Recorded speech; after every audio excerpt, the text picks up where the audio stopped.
ang Ginoo manaakan ninyo. Manausap kanimo. Kinutlugikan sa Ebanghelyo sumala ni San Marcos. Himayaw ikaw o Ginoo. Unya mitungas si Jesus sa bungtod ug gitawag niya ang mga tao. Nabuot niyang pilion. Nanuol sila kanila og nagpili siya napulog duha. Ngaya gitawag og mga apostoles. Mingon siya kanila, gipili ko kamo aron makig-uban kanako. O ipadala ko kamo aron pagwali. O makabaton kamo gahom sa pag-abog sa mga yawa. Mao kini sila ang napulog duha sa iyang gipili. Si Simon gingandan ni Jesus ug Pedro. Si Santiago ug si Juan, mga anak ni Zebedeo. Ginganlan sila ni Jesus o Boanerges, na sa ato pa mga anak sa dalugdog. Si Andres, si Felipe, si Bartolome, si Mateo, si Tomas, si Santiago nga anak ni Alfeo, si Tadeo, o si Simon nga patriota, o si Judas Iscariote nga nagbudhi kaniya. Ang Ebanghelyo sa Ginoo. Daingkod ikaw, Kristo. Magandang tanghali, bayan. Unang-una, isi-share ko muna yung magandang experience ng isang babae. Isi-share ko yung magandang karanasan niya. No? Galing siya nandito siya ngayon. Hindi ko lang i-mention yung pangalan niya. 64 years old siya. Galing siya sa Sacramento, California. No? Alam nyo, nagsimula yung preternatural na karamdaman niya. Meaning na, hindi natural na karamdaman. No? 6 years ago. No? At pagpunta niya dito, nandyan pa rin. Every night, bubunutin niya yung mga buhok niya. No? Hindi niya na makontrol. At ano na siya? Naupaw, nakalbo. Dahil sa every night yan. No? Ang dami ng buhok sa kanyang higaan. She felt relief whenever she pulled her hair, even though she knew it was harming her. Kahit alam niya na maupaw na siya, magikalbo na siya, patuloy pa rin siyang parang ma-feel relief, may feeling of relief. For 6 years, she struggled with this condition. Grabe, no? For 6 years. Her family suffered with her, especially her children. And she consulted doctors. Medical doctor said it was a psychological problem.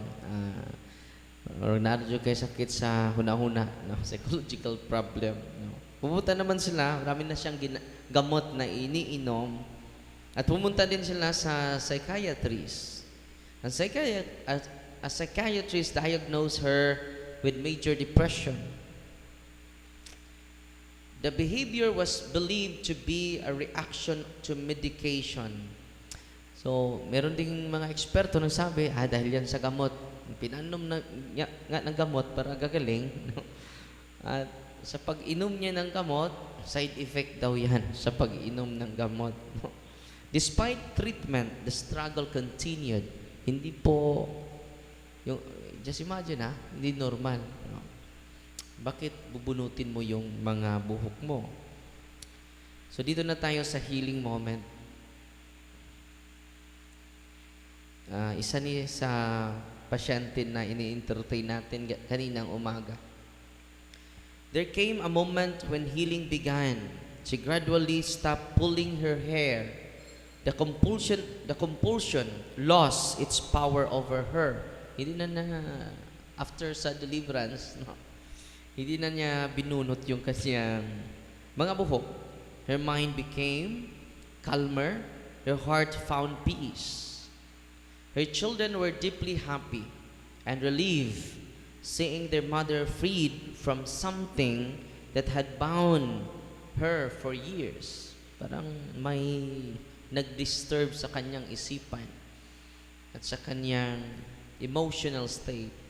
This healing was not only physical or psychological, it was restorative. Restorative. Restoration of dignity, being a child of God through the sacrament, restoration of family joy, and restoration of hope, na merong pag-asa. Kapag walang, nalilito na yung doktor ninyo, si Kristo po ang makabigay, the real physician. Only Jesus. Sabi ni Saint Augustine, God heals not only the body, but the soul by patience. Anong gawin natin? Katulad niya, pumupunta dito, no? At nagsakripisyo, pasensya, no? At nung na-interview ko siya kanina, grabe yung healing na naranasan niya. At tumubo na yung buhok niya. No? Marami, no? Dahil kinalbo siya ng anak niya eh. No? Parang wala na siyang mabunot. No? Pero kapag tutubo na, kanang baga bitaw kayong buhok. Kung samot nun ka, lami bunuton. No? Yung sawa ng Diyos, tumubo na yung mga buhok niya. So, the soul will be healed through patience, through sacrifices. Kaya nga, kung may sakit kayo, araw-araw kayo magsimba. Araw-araw kayo magsimba. No. He is the real physician. So, and sabi pa ni St. Augustine, where pain abounds, grace abounds more. Kung merong mga sakripisyo, mga suffering, the more ang grasya ay matatanggap natin. He reminds us that some wounds are healed through endurance. Ano? Through endurance. Yung pagpatuloy. Not instant, not by force, but through endurance. Yung pananatili. Yung pagpatuloy. Sabi naman ni Saint Hildegard of Bingen, the soul is healed through hope. Paano ka ma-heal kapag wala na discourage ka na, di ba? Full of despair. The restoration of hope marks through healing. Ito po, medicine can diagnose, psychology can describe, but God alone can restore the whole person. Yung mga doktor, mga pari, can diagnose and can describe. Only Him can restore us whole. No. Healing is not merely a removal, the removal of the symptom, but the return of peace, dignity, and communion. Yun ang tunay na, hindi sa removal sa sakit mo. No? Hindi removal sa symptom. Kahit nandyan pa yung sakit, pero you return to the peace of Christ. Bumalik ka sa kapayapaan ni Kristo. At nakita mo yung dignity mo before the eyes of God. Di ba? And then the communion, our intimacy with God. Parang kulang na yung araw mo kapag hindi ka makapagdasal. Kulang na yung araw mo kapag hindi ka makareceive kay Kristo sa Eucharistia. No? So, just imagine for 6 years, ang dami ng doktor, nilapitan niya. Pero ngayon, masaya na siya. She is healed not by anyone, but by the grace in the sacraments. Amen? Natutuwa ba kayo ngayon? God is good all the time. So ngayon, dahil nag-promise ako sa inyo sa ongoing catechism on the kinds of grace, paano natin ma-encounter yung wound of ignorance by living in grace. May 5 kinds or types of grace based on Catechism of the Catholic Church. Una,